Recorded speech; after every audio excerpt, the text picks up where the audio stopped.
New legislation approved by the General Assembly will allow the Secretary of State's office to give grants to state-line libraries for security improvements. WIFR News reporter Bria Walters talks to the Byron Library's director about the importance of funding security measures. The legislation comes after an alarming amount of threats to libraries, their staff, and patrons across Illinois, according to the Secretary of State's office.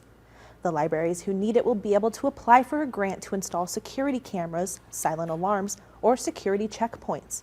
Byron Library Director Jason Shirley says that with things like budget cuts and other funding issues, libraries are not able to prioritize safety as much as they should. He also mentions small libraries will benefit from the grants more. Every library should have security cameras. I mean, at least one or two, one for the parking lot and one for the circulation desk. Because typically if an incident's going to happen, that's where it's going to be. Shirley also says the Byron Public Library has 35 cameras and it trains all of its staff for events like shootings and de-escalating situations. Important stuff. Thank you, Bria. And in order to receive a grant, libraries must meet certain tax levy requirements.